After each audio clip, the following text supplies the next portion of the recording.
don't have a hay barn, but what you see behind me here is a culmination of 1,500 bales of hay.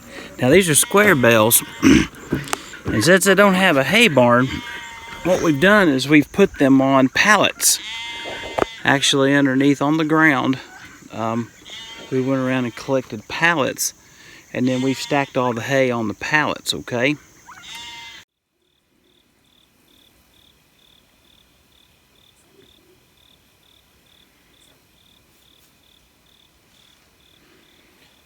This past summer, basically late spring, we had a mama that had she had quadruplets, first quadruplets that I've ever had. And she took the 3 girls and had no problems raising them, but she never would take the boy. Now, the boy was solid black, and I don't know, he was sickly from birth, and we never could get him over the hump. Nutritionally wise, he would never suck a bottle. I don't know, but anyway, he didn't live very long, and he passed away. But the triplets have been doing really good, growing, and Mama has been taking care of them up until Sunday. And we were out here late Sunday night, and Susan had noticed that a few of them had basically wet tails, diarrhea. But it's super late. We were out here like at 11:30, and so I told Tyler, when he got out to the farm and he fed, to check over everybody really good. And this is Slippery when wet. She's one of the quadruplets that was born, and she was on death's door. I mean, she was checking out. So Tyler wisely grabbed her up from the field and brought her in here. We just opened up some new pasture for the sheep. There's 38 in this particular group, and we had basically about 10 acres. It still had a lot of good grass in it. Late fall grass, so I mean it had already lost some of its green, but the fescue has come up really quickly. And so I know that it wasn't coccidiosis because we did a fecal test and made sure that it wasn't coccidia, and we feed them a coccidiostat, and they are a great mineral supplement. So my quickest and fastest diagnosis was basically enteritis, or good old-fashioned overeating disease. Now in these young sheep, and I'm not a board-certified nutritionist, I'm not a board-certified sheep doctor, I'm just a general practitioner and learning sheep farmer, okay? But with that said, when I have a young sheep like this, 4 to 5 months old, develop overeating disease or enteritis, and she has had a shot of CD&T, I've not had a lot of success bringing them out of that. Typically, when they get really sick, they just get really sick. And I have throwed the pharmacy at these guys trying to get them up. And so we started with the basics, of course, making sure she wasn't anemic, and you can see how pink her nose is. And you pull around and you look at the mucous membranes of her anus and her vaginal wall and stuff, and it's bright pink. So she's not anemic. Again, not a heavy burden of worms and no coccidiosis, but she was super bloated. I mean, she was really bloated, and she was miserable. She had become quite toxic. So he wisely brought her into the barn, and we started some rescue procedures. We gave her some fluids.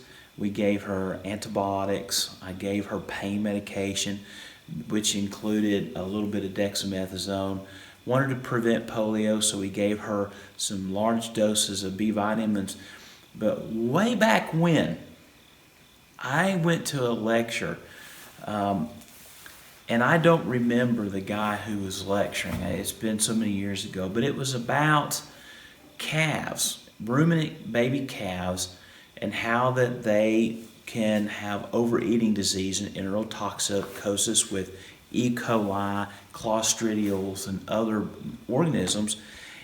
And I went back and reviewed some of his notes. And the missing thing that I hadn't got, what is it? Go by the baby, you're boring. Oh, okay. So some of the things that I had been missing in that was he talked about how that when the small intestine back here and the cecum and stuff, and they're all bloated, when that gets really messed up and they have enteritis and a lot of diarrhea, that you could get a secondary acidosis where basically the pH drops from all of the toxins and stuff in their body. They absorb those poisons. That acidosis bleeds over into their blood, and their rumen and all that intricate stuff gets really messed up. And he was so adamant about how supplementing these calves with bicarbonate will bring that pH up and calm everything down, and basically will bring a lot of them out of the grave. And so I thought that the easiest way for us to reverse an acidosis in this guy was to give it some sodium bicarbonate, and I just happen to have some. It's some of the most expensive stuff you can ever buy in the store ever. This is it right here, okay? Gold in a box. Once you purchase this highly expensive product, it will last you a lifetime. And if you put it in your refrigerator, it magically sucks up odors. I don't know how it does that. But anyway, baking soda, okay? Pure baking soda. Cheap. I think we gave $2 for it. If that much, that might be expensive. I don't know. But regardless, and you can give them too much. You can give them way too much bicarb, especially if you're giving it IV. But we chose not to give it IV. We started giving it orally. And so we started off just with a teaspoon of sodium bicarb on Monday, mixing it up with just some water and a little bit of dextrose and giving it to her orally. And the funny thing is after we gave it to her, she burps like crazy. I mean, she just burps. And I gave her another teaspoon this evening, and about 4 or 5 minutes after I gave it to her, she started, burping, going on. But within that first 24 hours, it was amazing. Her whole demeanor and her whole attitude and everything, it changed, and the bloating was gone. So now here we are. We're 3 days in. This is Thursday evening. Okay, 4 days in now total, but 3 days on treatment. And she's doing great. She's got a lot of her energy back. She's much more bright. Most of the bloating has gone away. She's eating. She's starting to pick much better now. She fights us a little bit when we try to fool with her and things. She's stomping at the dog. Did you see that?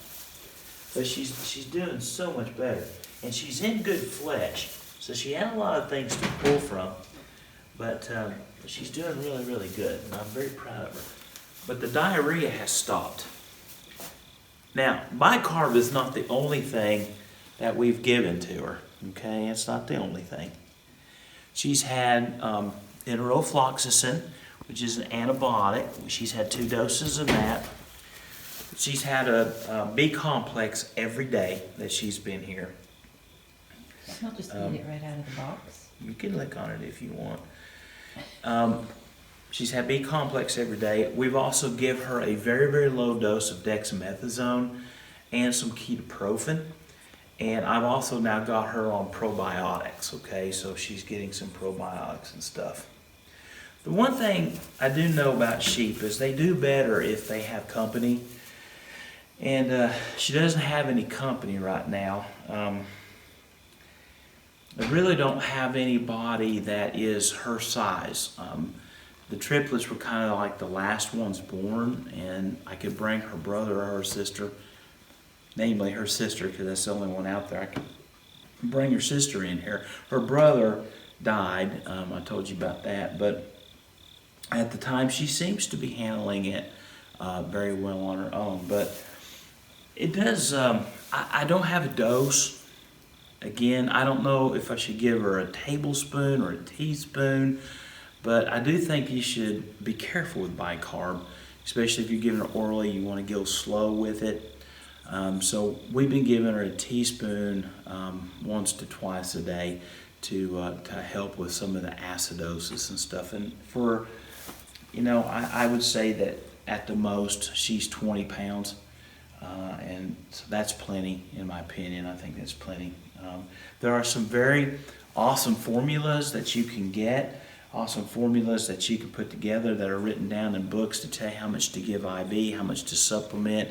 You can take blood and you can get a measurement off of that, and there's all sorts of ways that are very complicated that I'm not smart enough to know how to do.